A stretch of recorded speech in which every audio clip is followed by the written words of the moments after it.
Vandag gaan ons kyk na Lukas hoofstuk 24, die Emmausgangers se verhaal. Kom ons bid net saam.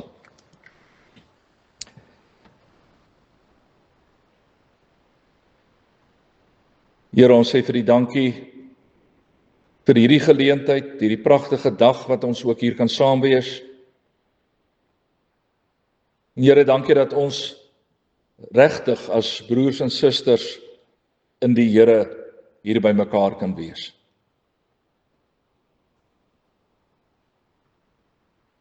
Here, ons bid dat as ons so by mekaar is, dat ons dit sal ervaar as 'n familie wat by mekaar gekom het vandag. En dankie dat ons U as ons Vader het, dat ons U kan aanbid en U naam kan groot maak.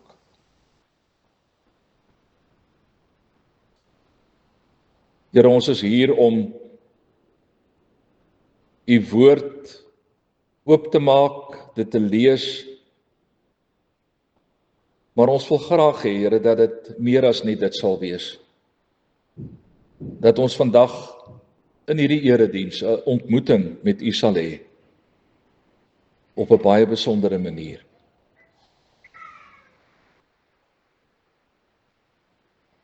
Ons bid dat U deur U woord en deur U Gees met ons sal praat. In Jesus se naam vra ons dit. Amen.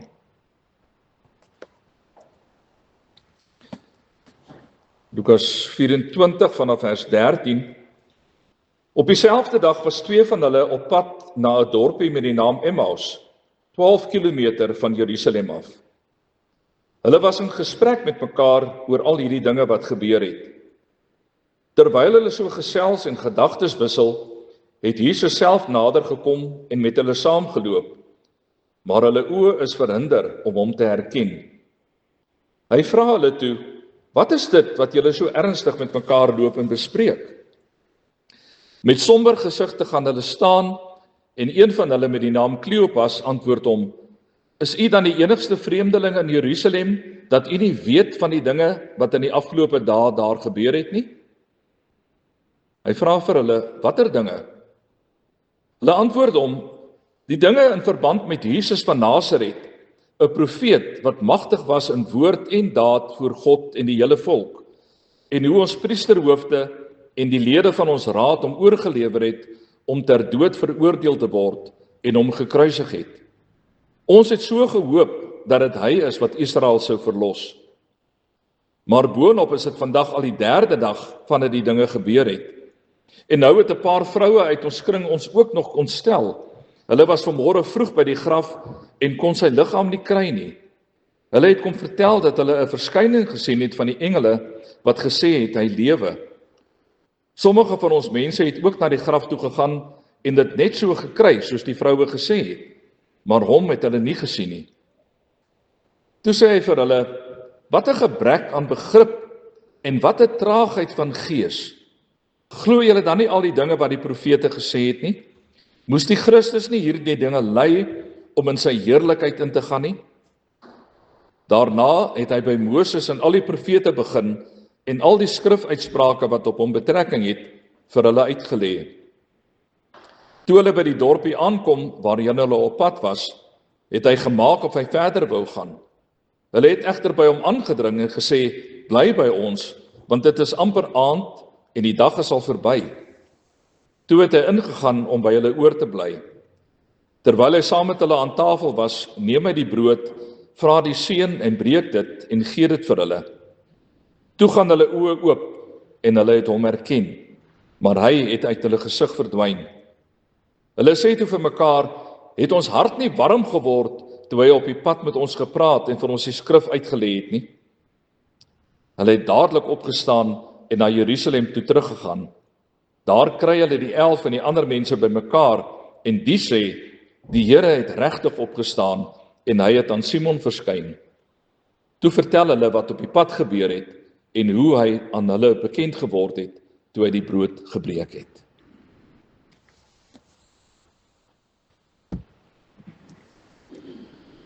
Liewe gemeente, Op 12 Januarie 2007 het 'n merkwaardige ding gebeur by die L'Enfant Plaza metrostasie in Washington DC. Dit was kort voor 8 die oggend en 'n straatkunstenaar met 'n langbou T-hemp, met jeans en 'n bofbalpet op sy kop, het daar opgedaag, sy viool uit die kassie uitgehaal en begin speel. Dit terwyl 1097 mense by hom verbygestap het, haastig op pad werk toe. Ek het op YouTube so 'n kort video-insetsel gevind van wat daardie oggend gebeur het.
Nou hierdie violis, wat maar soos enige ander violis gelyk het, wat probeer het om so 'n ekstra geldjie te maak by die metrostasie, het weggeval met 'n musiekstuk van Johann Sebastian Bach, getiteld Chaconne. 'n middeljarige man het vir 'n oomblik omgekyk om te sien wie dit is wat speel, maar hy het hom toe weer voortgehaas na sy bestemming toe. Die violis het later Franz Schubert se Ave Maria gespeel, maar slegs 7 mense het stil gestaan om na die aangrypende stuk musiek te luister. Terwyl meer as 1000 mense by hom verbygeloop het, sonder om 'n oomblik aan hom aandag te gee, het slegs 27 mense 'n geldjie in sy vioolkas gegooi. 'n totaal van $32.17. Nou wat was so merkwaardig aan hierdie man? Kom ek vertel vir julle. Die man wat daar in sy T-hemp en sy jeans gestaan en speel het, was die wêreldberoemde violis Joshua Bell. In 2007 het hy die gesogte Avery Fisher Prys ontvang vir die beste klassieke musikus in die VSA. Aand na aand het die skares gestroom om na hom te luister as hy opgetree het in een of ander konsertsaal, plekke soos Carnegie Hall in New York onder andere. 'n kaartjie vir een van sy uitvoerings het 'n minimum van R1500 gekos. En op daai stadium het hy so tipies so $75,000 verdien met 'n enkele vertoning. Hy speel op 'n Stradivarius viool wat hom in die omgewing van $4 miljoen gekos het.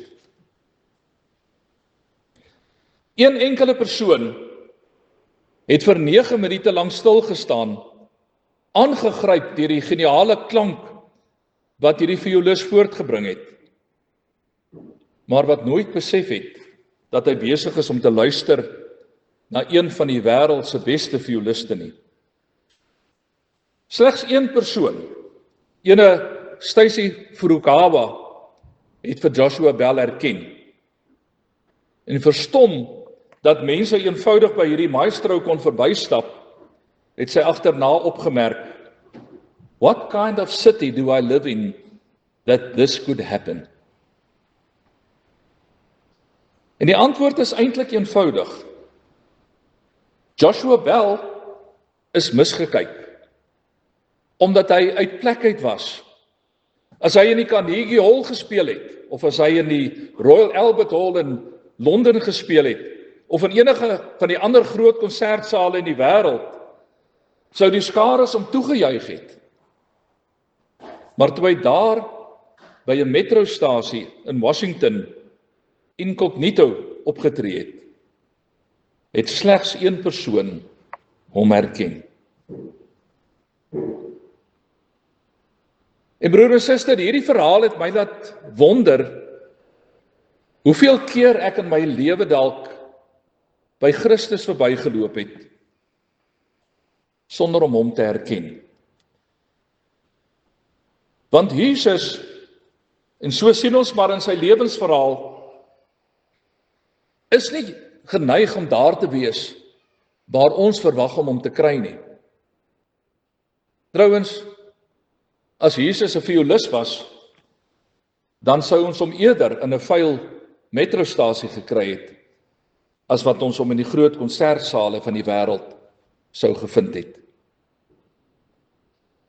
So was dit reeds van vroeg in sy lewe af. Jesus, die koning van die konings, word nie gebore in 'n steriele kraaminrigting nie. In 'n stal, buitekant 'n herberg, daar sien hierdie baba die eerste lewenslig. Dis nie ginekoloë en pediaters wat gereed staan om te verseker dat ma en kind gesond is nie, soos wat dit normaalweg sou gebeur met die geboorte van 'n koningskind nie. Net 'n klomp skaapherders daag op, veragtelike skelms, mense wat so onbetroubaar geag is, dat hulle nie eers toegelaat is om in 'n hof te getuig nie. Slegs hulle is daar, kort na Jesus se geboorte. Jesus se vriendekring bestaan ook nie uit die elite van Israel nie. Tollenaars, straatvroue, vissermanne. Dis die mense wat Jesus sy vriende noem. Diegene wat hy as leiers beskou, is nie die hooggeplaastes nie, maar eerder diegene wat bereid is om neer te kniel en om ander te dien. Die lang verwagte Messias stel nie daarin belang om 'n aardse koninkryk vir homself te bou nie. Hy bou 'n hemelse koninkryk, een wat nie maklik sigbaar is op aarde nie.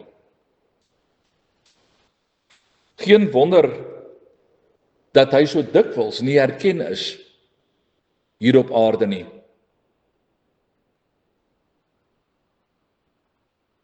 En wat ek oor gewonder het, is of dieselfde nie maar vandag gebeur nie. Mis ons nie dalk vir Jesus, omdat ons hom op die verkeerde plek soek nie? Gaan ek en jy nie dalk ook iewers by Jesus verbyloop, miskien vandag nog, sonder om te besef dat ons die geleentheid gehad het en die geleentheid gemis het om hom van aangesig tot aangesig te ontmoet. En wat daardie Sondag aand gebeur het, nadat Jesus uit die dood uit opgestaan het, bevestig hierdie vreemde optrede van Jesus. Dink jy vir 'n oomblik in. Jesus word in die openbaar gekruisig, daar by Golgotha. Almal kan hom sien, daar waar hy aan die kruis hang, en almal kan sien hoe hy te sterwe kom. Kon Jesus nie dalk meer gemaak het van sy opstanding nie? Kan jy jou indink, wat so opskudding dit in die stad sou veroorsaak het, as Jesus uit die dood uit opgestaan het, en skielik net vir die mense gesê het, hier is ek, julle het gedink, julle het my dood gemaak, maar ek lewe. Hoeveel mense sou nie dalk op so 'n manier tot geloof gekom het in hom nie? Maar dis nie Jesus se manier nie. Dis nie die manier wat Jesus dinge doen nie. Hy toon homself nie eens onmiddellik aan sy disippels nie. Jesus verkies om incognito op daardie opstandingsdag saam met Kleopas en sy metgesel, heel waarskynlik sy vrou, te stap na Emmaus toe. 12 kilometer ver te voet. 2 mense wat twyfel. En hierdie 2 is die heel eerste 2 mense wat die voorreg het om vir Jesus van aangesig tot aangesig te sien nadat hy opgestaan het uit die dood. Nie die mense wat sterk is in die geloof nie, nie sy volgelinge, sy disippels nie. Jesus loop saam met 2 twyfelaars.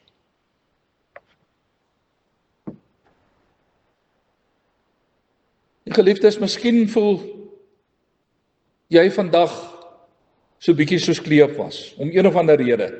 Dalk het daar iets in jou lewe gebeur wat maak dat jy vandag twyfel of Jesus nog regtig vir jou omgee. Dalk wil Jesus vandag saam met jou hierdie pad begin loop in die hoop dat jy hom sal herken vir wie hy werklik is.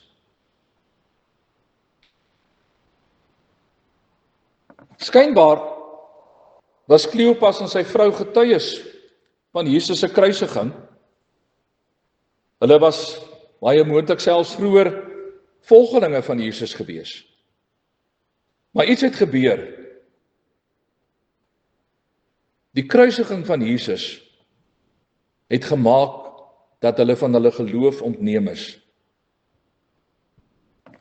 Terwyl hulle so stap en Jesus dan by hulle aansluit, dan doen hy navraag oor waaroor hulle praat, en dan word dit duidelik dat hulle vroeër hoop gehad het in Jesus, maar dat hulle nou van daardie hoop beroof is. Ons lees in vers 21, ons het so gehoop dat dit hy is wat Israel sou verlos.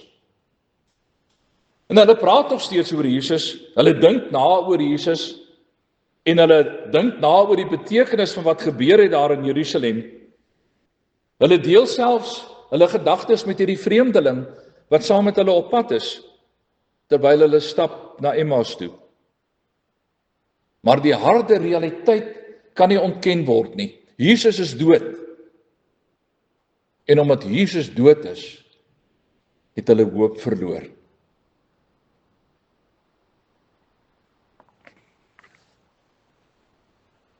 Wat is die realiteite in jou lewe vandag wat jou keer om jou hoop volkome op Christus te plaas? Wat het gemaak in jou lewe dat jy miskien iewers begin het om hierdie vertroue wat jy dalk vroeër in Jesus gehad het, 'n bietjie te verloor? Is dit dalk die dood van iemand vir wie jy lief was? Dalk een of ander verhouding wat tot niet is? Dalk 'n kind wat anders uitgedraai het as wat jy gehoop het? Miskien 'n huwelik waar dit nie meer so goed gaan nie. Dalk jou werk wat in gedrang is, skuld wat eenvoudig begin het om hande uit te ruk, siekte, misdaad, korrupsie. Daar's soveel dinge wat maak dat mense hulle hoop verloor. Jy sit dalk vanoggend en jy luister na die preek en in jou hart weet jy, ek glo eintlik nie 'n enkele woord van wat hier gesê word nie. Want jou realiteite, dit waarmee jy gekonfronteer word in jou lewe, praat harder as hierdie hoop wat ons in Jesus moet hê. Miskien vroeër het dit anders gelyk, maar dalk het daar nou iets gebeur wat dit verander het. Dalk het iets gebeur dat jy jou hoop verloor het. Onbewus van wie dit is wat saam met hulle loop, stap Kleopas en sy vrou daai 12 kilometer af na Emmaus toe. En Jesus stap saam. En terwyl hulle stap, verduidelik Jesus aan hulle met groot geduld alles wat gebeur het. Hy lê die skrifte vir hulle uit, sodat hulle oë kan oopgaan en hulle die onmoontlike kan begin glo. Martin Luther het op 'n slag gesê dat ons moet leer om te onderskei tussen die rede en geloof. Rede is dit wat ons verstaan met ons verstand en die geloof dit wat ons glo met ons hart. Al het ons nie altyd die bewyse daarvoor nie. En al verstaan ons dit ook nie altyd nie. Die rede, het hy gesê, stel ons in staat om realisties te kyk na dinge. Maar die geloof help vir ons om die onsienlike te sien. En ek vind dit nogal ironies dat Kleopas en sy vrou die opgestane Here hier saam met hulle het. Hy stap saam met hulle op die pad. Dat hulle hom met hulle oë sien en hom tog ook nie sien nie. Iets moes gebeur sodat hulle oë kon oopgaan en hulle vir Jesus kon herken. En toe die 3 dae by Kleopas hulle se huis opdaag, nooi hulle vir Jesus in om daar by hulle te kom oorbly. Vir die Jode van daai tyd was gasvryheid 'n baie belangrike aspek van menswees gewees. En hulle nooi vir Jesus in. Jesus gaan in en dan gaan sit hulle saam om te eet. En Jesus, wat eintlik die eregas is by daardie ete, neem op daai oomblik die rol van die gasheer oor. Hy is te gelyk eregas en ook gasheer. Jesus breek die brood en hy deel dit met die ander 2. Hy hou as dit ware die liefdesmaal saam met 2 twyfelende mense in hulle eie huis. Ons het ons maar altyd gehoor dat nagmaal bedoel is vir diegene wat sterk is in die geloof. Jy moet eers sterk glo, dan kan jy nagmaal gebruik. Nagmaal het ons gehoor is nie bedoel vir twyfelaars nie. Maar Jesus doen dinge op 'n ander manier. Saam met hierdie 2 twyfelaars vier Jesus die heel eerste opstandingsfees. En dan gaan hulle oë oop. Dan besef hulle, dis nie maar net 'n gewone reisiger wat saam met hulle die pad geloop het nie. Dis die Here self wat saam met hulle geloop het. Dis die Here self wat hier by die tafel besig is om saam met hulle te eet. Dis die opgestane Here Jesus wat die brood met hulle deel. Ek weet, as ons die verhaal geskryf het, sou ons dit anders gedoen het.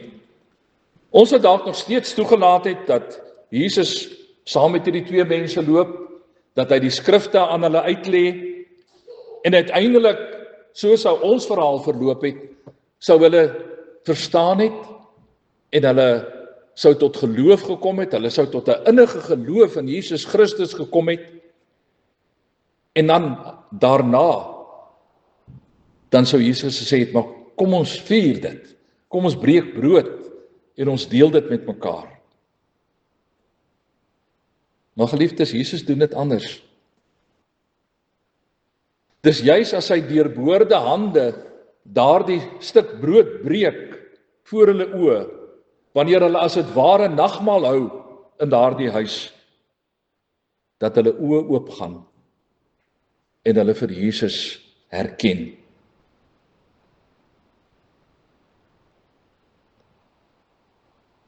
Waar bevind jy jouself vandag op jou geloofsreis?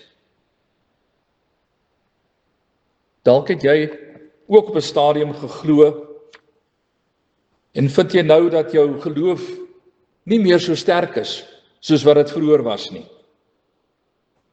Dalk het daar, soos ek nou al 2 keer genoem het, iets in jou lewe gebeur wat maak dat jy vandag voel jy kan nie meer regtig met soveel oortuiging bely dat Jesus jou Here is nie. Maar broer en suster, wat ek in hierdie verhaal van die Emmausgangers lees, is dat Jesus ons nie los nie. Jesus in sy oorwinning oor die dood, wat hy saam met sy disippels wou gevier het, glo ek, uitgestel, sodat hy eers aan hierdie 2 mense, hierdie 2 twyfelaars, kon aandag gee.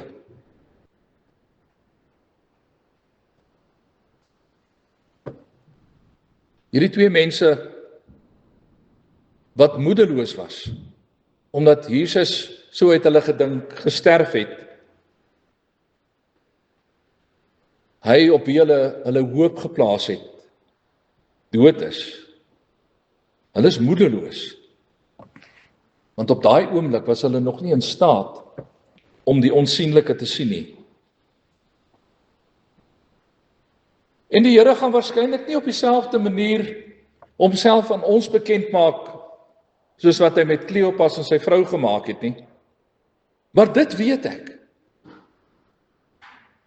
Terwyl ons soekend is na die Here, op een of ander manier gaan die Here na jou toe kom. Dalk is dit deur die kerk. Dalk deur 'n preek. Dalk deur 'n vriend wat met jou praat. Dalk deur 'n boek wat jy lees. Dalk deur die sakramente, die doop en die nagmaal. Maar op een of ander manier gaan die Here na jou toe kom. En ons moet leer om Jesus te kan herken as hy by ons is.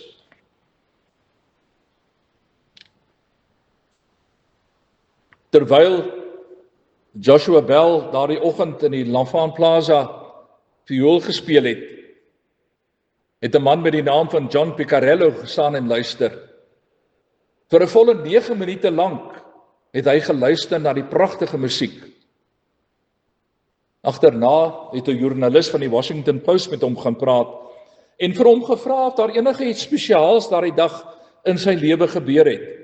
En hy vertel toe aan die joernalis dat hy die oggend een of ander briljante violis by die Lanfaan Plaza hoor speel het.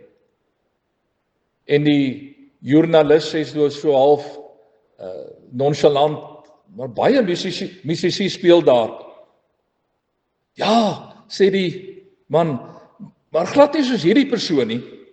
Hy was absoluut briljant en het 'n baie goeie viool ook gehad waarop hy gespeel het.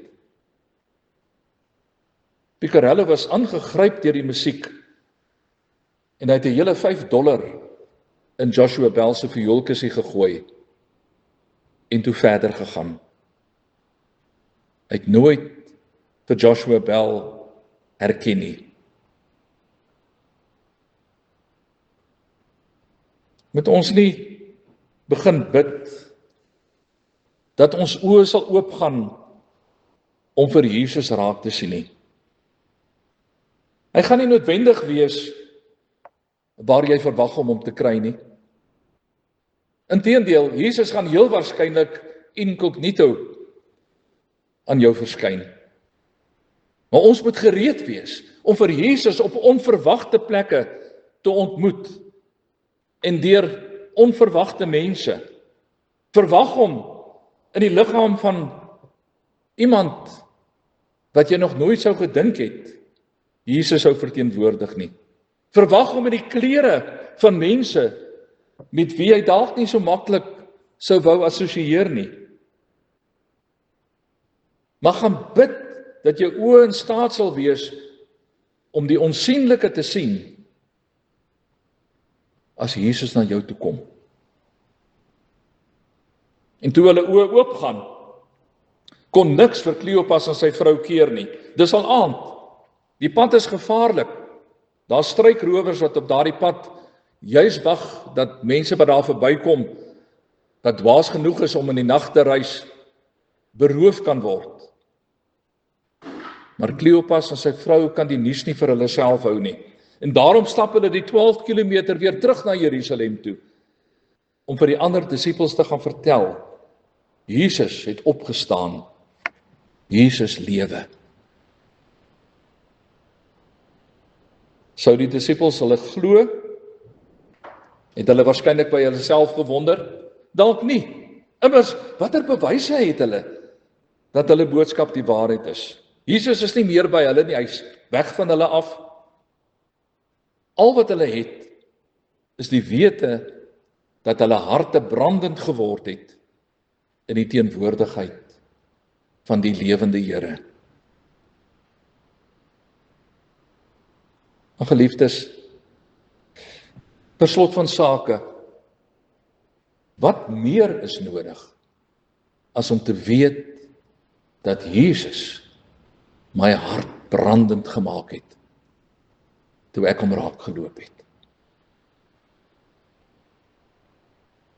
Amen.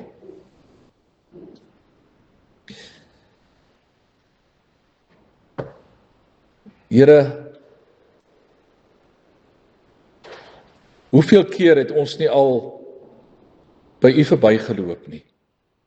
Hoeveel keer het U nie al op een of ander manier aan ons verskyn sonder dat ons dit besef het nie?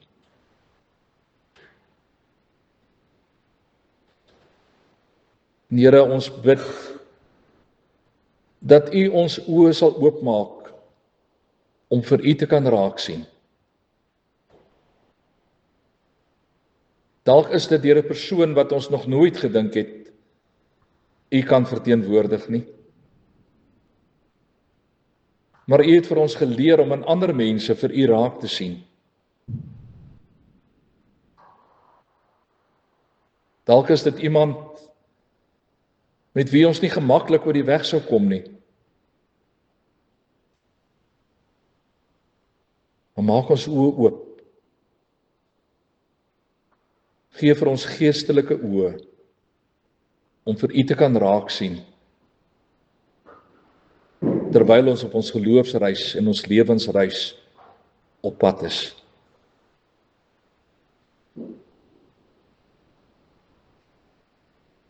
Ons vra dit in U naam, Here. Amen.